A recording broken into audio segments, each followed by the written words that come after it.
Hey everybody, Reptilian Cow here. Welcome back with another Sword Coast Legends video. This time we're looking at the Cleric, and if you can't tell, I've got a little bit of a congestion today, so sorry about that, but we'll get through it. Shouldn't be too much of a problem. I already went through a more in-depth, well, I guess more of an overview of the character creation process, going on appearance, equipment, stats, and all that jazz, but today we're just going to be focusing on the Cleric. Divine abilities represent the power of the god channeled directly through their followers. They involve such miracles as fire from thin air, pillars of flame shooting up from the ground, and even the power to split the very earth itself. Let's take a look at the divine tree. You start with your cantrip, Produce Flame. A flickering flame appears in your hand, which you can quickly hurl at an enemy in range. On hit, the target takes fire damage. Regenerate. You touch a creature and stimulate its natural healing ability. The target regains 38 to 50 hit points. The target will then regain 60 hit points over the next 60 seconds. So, it's a super powerful ability right at the top of the tree, but it does have a ridiculously long cooldown, but it's a very good oh shit button. Warding Flare. You conjure a flare of divine light in the face of an enemy. The creature must make a constitution save or be blinded and have disadvantage of their next attack for 30 seconds. Flame Strike. Vertical column of fire roars down from the heavens on the location you specify. Each creature within 2 yards must make a dexterity saving throw. The creature takes radiant damage and fire damage on a failed save, or half as much on a successful one.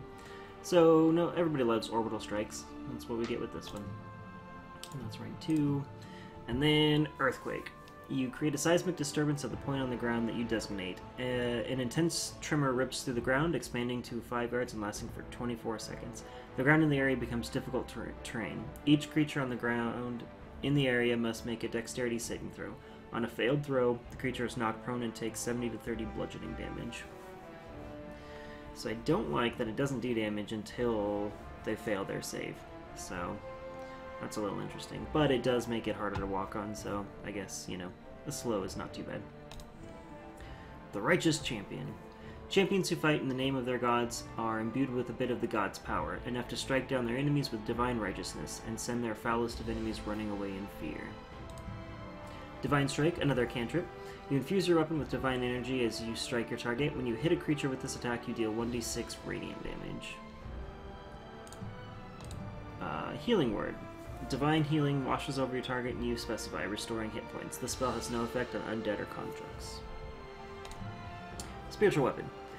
You create a spectral hammer that hovers within range and will seek out and attack enemies, dealing force damage with each attack. The hammer will match your level up to level 5 and gains bonus to strength and constitution equal to your wisdom modifier. The hammer will exist until it's defeated, 120 seconds have passed, or you cast the spell again. So, summons are always fun. And summons of weapons themselves are, you know, also fun. And then the last one, in the Righteous Champion, we have Turn Undead. You present your holy symbol and speak a prayer censuring the undead. Each undead within 9 yards must make a DC 10 Wisdom saving throw. If the creature fails its saving throw, it's turned for 30 seconds or until it takes any damage. A turned creature cannot attack and will attempt to flee from the cleric for the duration of the effect. A staple. The Light Tree. Clerics of Light promote the ideals of rebirth and renewal, truth, vigilance, beauty, and which the gods they follow represent. While most of their abilities focus on healing the injured, the power of light can also be a powerful weapon against servants of darkness. Sacred Flame, another cantrip. Flame-like radiance descends on the creature you designate within range. The target must make a dexterity saving throw or take radiant damage. Cure Wounds. Creature you touch gains hit points. The spell has no effect on undead or constructs. Celestial Strike. You summon celestial force which shine down from the heavens towards the target creature. The target must make a dexterity saving throw. A failed save results in the target taking radiant damage or half as much on a successful save.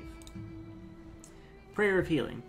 A wave of healing energy washes out from you. Each ally within 8 yards regains hit points. The spell has no effect on undead constructs. So this is actually a super useful ability. It's got a minute cooldown, but it's an AoE heal, and it's got a pretty decent range on it. It's saved my life a couple times. And then Disciple of Light. Invigorating ray of light pour from your hands increases healing by 10% and granting 5% resistance to radiant and necrotic damage taken. So a nice little buff with a little bit of defense thrown in there. Not a bad idea.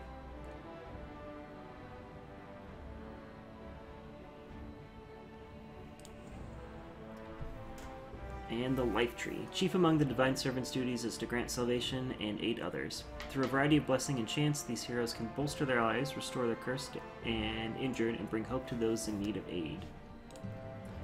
Bless. You bless all of your allies within range. Whenever an affected target makes an attack roll or saving throw, it gains +2 on the roll. Always a good thing to have. It lasts 60 seconds, and it has a 40-second duration, so it's a good buff to start the fight with. And a +4. Aid. The spell bolster your allies with toughness and resolve. Each ally in range gains 10% resistance to all damage and 3 maximum hit points. This effect lasts a minute.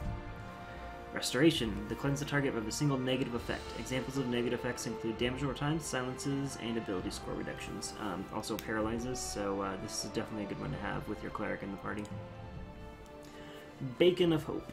The spell bestows hope and vitality. Choose an ally within range to become the beacon. For the next 20 seconds, any ally within 6 yards increase the amount of hit points received from any healing spell by 25%. So throwing it on your tank is a good idea, or throwing it on yourself if you're going to be running around trying to heal people. And then of course we have Revivify. You touch a creature that has died recently. The creature returns to life and regains hit points. So level 5 you get a Revive, which, to be honest, you can just... anybody can walk over and pick somebody up. They just get more health if you do it this way, and I think it's probably a little bit faster. War. Holy champions who follow the gods of war excel in battle and inspire those around them. Almost exclusively offensive in nature, war abilities focus on dealing massive amounts of divine damage, smiting one enemy on the battlefield with righteous fury. This is one of my favorite trees. Divine Smite. Expend holy energy to strike a foe with a weapon, dealing radiant damage. And that's a lot of damage for a level 2 spell. Radiant Pulse. Channel divine power directly down from the heavens on a target or point in range. Radiant energy explodes from this point, striking all enemies within 5 yards. Each target struck must make a wisdom saving throw. A creature that fails takes radiant damage or half as much on a successful save. So you could totally make an orbital strike cleric. Crusader's Mantle. Holy power radiates from you in an aura within 6-yard radius, awakening boldness and friendly creatures. For the next 40 seconds, the aura moves with you, centered on you. While in the area, each non-hostile creature, including you, deals an extra 1 to 4 radiant damage when it hits with a melee attack. That's actually pretty cool, or a weapon attack, so I guess bows work too. Arcing Smite.